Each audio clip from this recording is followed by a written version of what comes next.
Class 10th, welcome once again. कल हम लोग ने एसिड्स के जितने भी प्रॉपर्टीज थे अबाउट हम लोगों ने पढ़ लिया था। उस प्रॉपर्टीज में कल जो हम लोग प्रॉपर्टीज पढ़े थे उसमें था कि जब एसिड किसी कार्बोनेट से रिएक्शन करेगा तो सॉल्ट बनेगा प्लस CO2 बनेगा प्लस H2O बनेगा। अगर एसिड किसी मेटल हाइड्रोजन कार्बोनेट के साथ रिएक्शन करेगा तो वही सेम कंडीशन रहेगा, salt plus CO2 plus H2O, क्योंकि कार्बोनेट CO3 जब टूटेगा तो CO2 बनेगा ही और एक ऑक्सीजन जो है वो हाइड्रोजन एसिड के हाइड्रोजन के साथ मिलकर के वाटर बनाएगा। एसिड बेस के साथ रिएक्शन करके सॉल्ट एंड वाटर बनाता है जिसको न्यूट्रलाइजेशन रिएक्शन कहते हैं। और acid highly corrosive in nature होते हैं, ये चीज हम लोगों ने पढ़ा।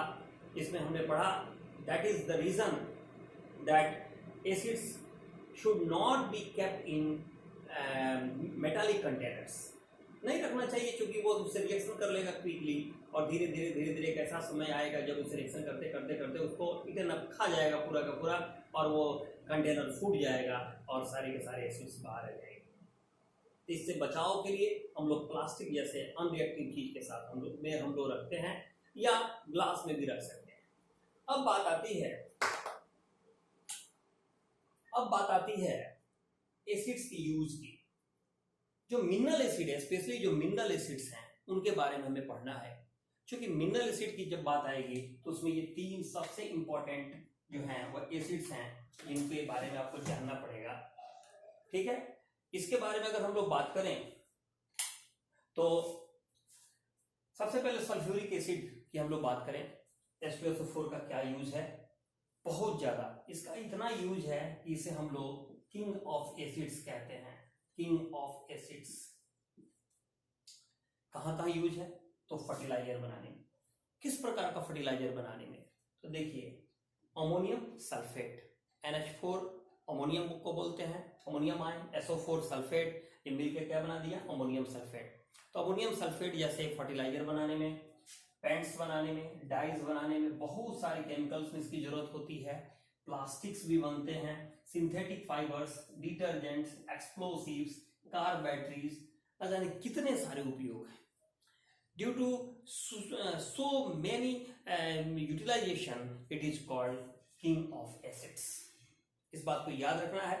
पहले तो मैं सोच रहा था कि बस आपको बता दूं, स्क्रीनशॉट में भेज दूं या कह दूं कि आप पढ़ लीजिएगा, लेकिन सामने एक बार आ जाने पर कुछ ना कुछ दिमाग में रह जाता है।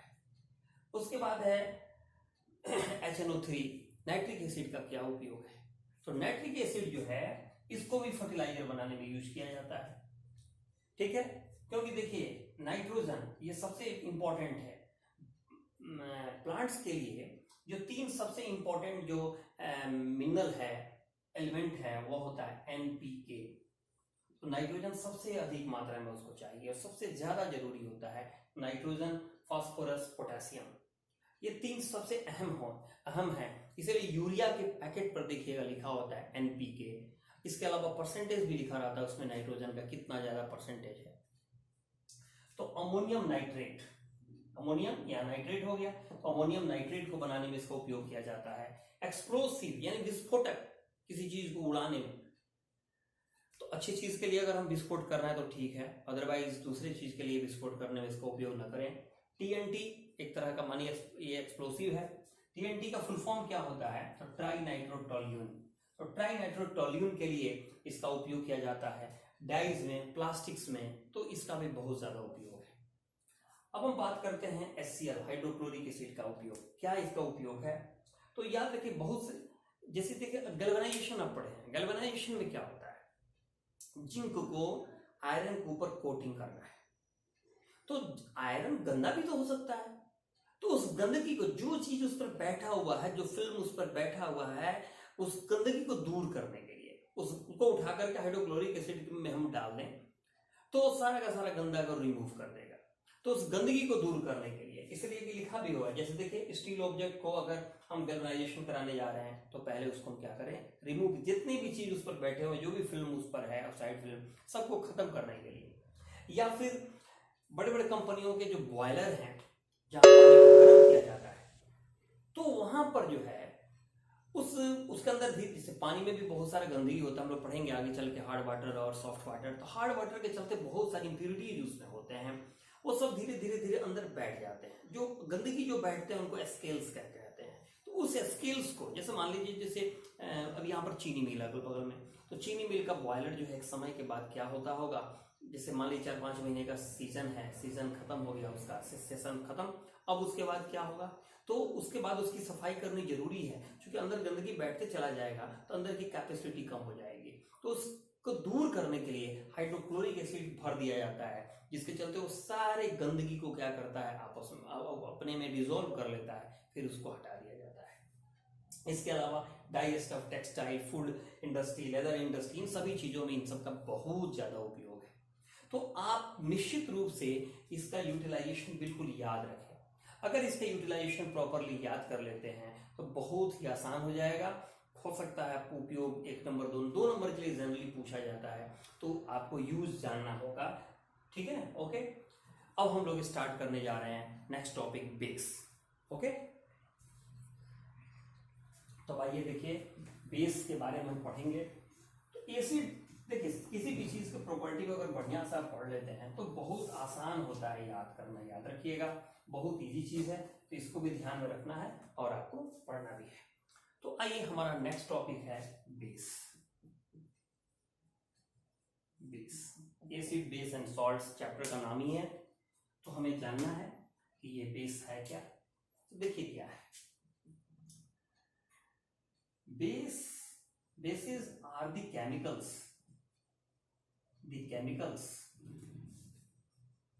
due to which a beta test comes।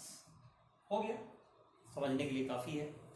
क्या कह सकते हैं, कह सकते हैं bases are the chemicals due to which, वही बात है, ये बोले ही कि bases are the chemical substances which have a bitter taste या which makes a bitter taste. यानी कहने का मतलब है कि ये वो केमिकल होता है जिसके चलते किसी भी आइटम में एक बीटा टेस्ट देखने को मिलता है।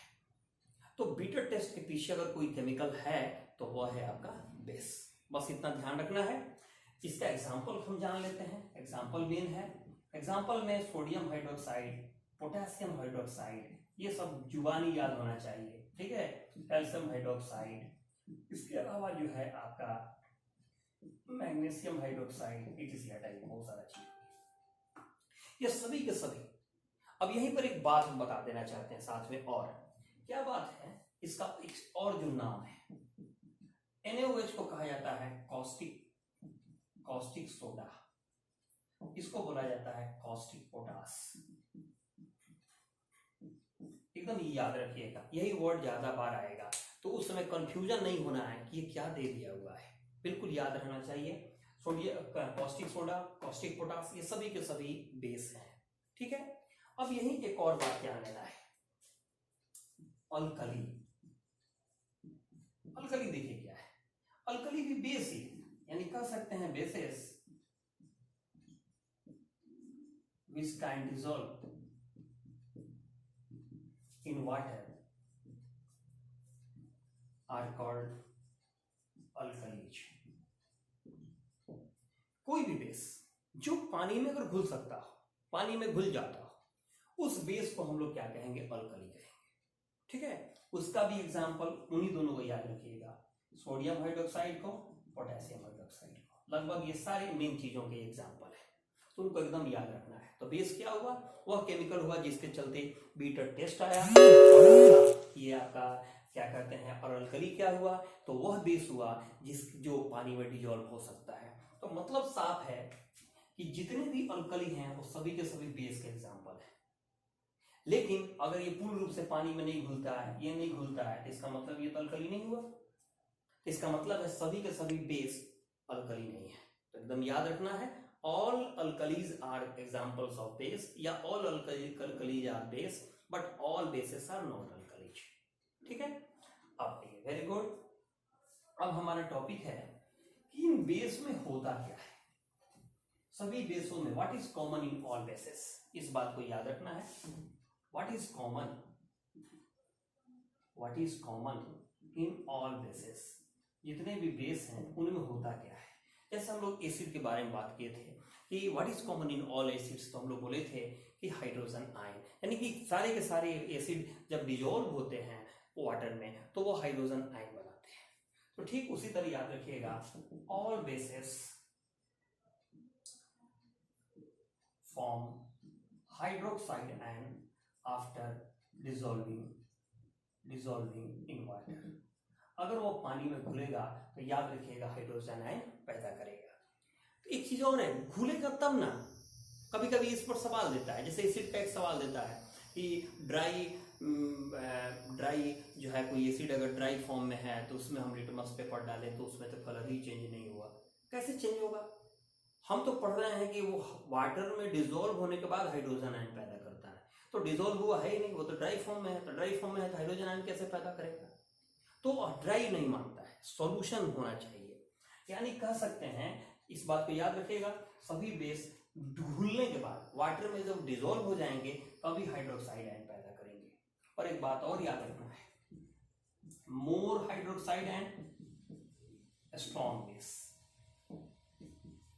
Less hydroxide ion weak base. अगर वो डिजोल्व होने के बाद ज्यादा हाइड्रोक्साइड आयन पैदा कर रहा है इसका मतलब वो स्ट्रॉन्ग बेस है। और यहीं पर उसको याद भी करना, उसके एग्जांपल को KOH NaOH बोले ना, ये सब का एग्जांपल है मेन चीज का। और इसका अगर हम बात करते हैं तो इसका भी एग्जांपल है MgOH2 AlOH3, एक सभी के सभी उसी के एग्जांपल है। तो मैग्नीशियम हाइड्रोक्साइड हो या एल्युमिनियम हाइड्रोक्साइड हो, ये वीक बेस होते हैं, लेकिन सोडियम हाइड्रोक्साइड, पोटेशियम हाइड्रोक्साइड ये वेरी स्ट्रॉन्ग बेस होते हैं। तो अब समझ में आ गया क्यों किसी को स्ट्रॉन्ग कहते हैं और क्यों किसी को वीक कहते हैं। ओके, अब हमें जानना है इसके प्रॉपर्टी को, तो इसके प्रॉपर्टीज पर हम लोग ध्यान देते हैं। प्रॉपर्टीज ऑफ बेसेस, ध्यान दीजिएगा। सबसे पहला बात, हैविंग बीटर टेस्ट। अभी हम लोग पढ़े कि बेस कोई भी हो वो बीटर टेस्ट करता है, पहला हो गया। दूसरा, हैविंग सोपी टच, फिसलनदार होता है, टच करने पर साबुन जैसा एहसास होता है, फिसलन होता है उसमें, इसीलिए लिखा हुआ है सोपी टच। तीसरा नंबर बात, turns red litmus into blue. याद रखिएगा इसके सॉल्यूशन में अगर रेड लिटमस को डालेंगे तो ब्लू कलर का हो जाएगा। उसमें क्या था एसिड में, उसमें ब्लू लिटमस डालने पर रेड होता था। अब चौथा, conduct electricity in solution form, यानी कि अगर इसका सॉल्यूशन बनाते हैं तो एसिड के सॉल्यूशन की तरह यह भी जो होगा वो क्या करेगा, वो क्या करेगा, वो कंडक्ट करेगा। किसको कंडक्ट करेगा, तो इलेक्ट्रिसिटी को, क्योंकि आयन बनाता है। ये भी क्वेश्चन हो सकता है कि एसिड का सॉल्यूशन हो या बेस का सॉल्यूशन हो, क्यों वो कंडक्ट करता है। तो कंडक्टिंग के लिए जरूरी होता है आयन का होना, ठीक है। तो दोनों ही डिजोल्व होने के बाद क्या करते हैं, आयन्स बनाते हैं। तो जब आयन्स बनाएंगे तो ऑटोमेटिक कंडक्ट करेगा ही। अब आइए इसके बाद अगर बात करते हैं तो बेसेस रिएक्ट विथ सम, या कह सकते हैं more active elements, metals to form salt, ठीक ना। ये क्या बनाएगा, सॉल्ट बनाएगा, और सॉल्ट बनाएगा साथ में क्या करेगा, हाइड्रोजन गैस को रिलीज करेगा। तो यहाँ लिख दिए मोर एक्टिव मेटल, यानी कुछ ही मेटल, सब मेटल के साथ जो है ये रिएक्शन नहीं करता है, तो उस बात में ध्यान रखना है। जैसे मान लीजिए NaOH, अब मान लीजिए ये जिंक के साथ रिएक्शन कर लेगा, ठीक है। तो जिंक के साथ रिएक्शन करके अगर देखा जाए तो ये करेगा क्या, तो सोडियम जिंकेट बनाएगा, Na2ZnO2, ठीक है। सोडियम जिंकेट बनाएगा एक्वस फॉर्म में और हाइड्रोजन गैस रिलीज करेगा। इसको क्या पढ़ेंगे, लिख देते हैं सोडियम जिंकेट।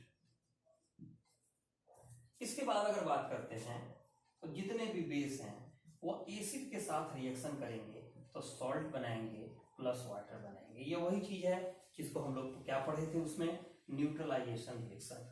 न्यूट्रलाइजेशन रिएक्शन जैसे कि NaOH है, अगर हम HCl के साथ रिएक्शन करा दें तो Na और Cl मिलकर NaCl बना देगा और यहाँ H2O हो जाएगा, ये सॉल्ट हो गया। यानी कहने का सेंस ये है कि फिर से एक बार याद कर लीजिए, जितने भी बेस होते हैं, बीटर टेस्ट, सोपी टच, रेड लिटमस को ब्लू टर्न करेंगे, उसके जो सॉल्यूशन फॉर्म होगा वह क्या करेगा, इलेक्ट्रिसिटी को कंडक्ट करेगा। कुछ जो हैं, जो अच्छे मेटल्स हैं, मोर रिएक्टिव मेटल्स हैं, उनके साथ वह रिएक्ट करके उन सॉल्ट बनाता है और हाइड्रोजन गैस रिलीज करता है। इसके बाद अगर हम बात करें तो एसिड के साथ अगर रिएक्शन करेगा तो रिएक्शन करने के साथ क्या करेगा, वो क्या बनाएगा, सॉल्ट एंड वाटर बनाएगा, that is called neutralization reaction. तो इसके बाद अगर हम बात करें तो सिंपल सा है, एक और पॉइंट यहाँ लिख देते हैं।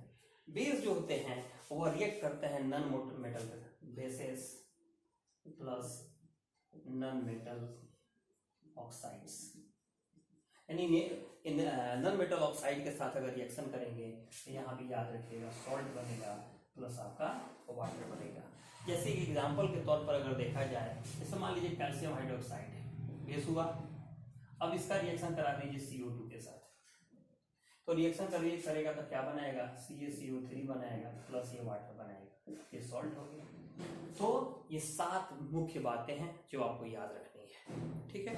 इसके बाद यूज है, यूज थोड़ा सा अपने से भी मेहनत करिए, यूज कर लिखना है तो किसका, इसमें सबका यूज तो लिखना नहीं है, कुछ कुछ जो मेन है उसका यूज करना है। जैसे NaOH का यूज याद रखना है, MgOH का होल 2 का याद रखना है, ठीक है। इसके बाद अगर देखा जाए Na2CO3 का रखना है, NaHCO3 का रखना है, ये सब जो मुख्य हैं, ठीक ना। कैल्शियम हाइड्रोक्साइड, CaOH का होल 2 का ये रखना है, ये पांचों का हम लोग को क्या करना है, मेन यूज रखना है, याद रखना है।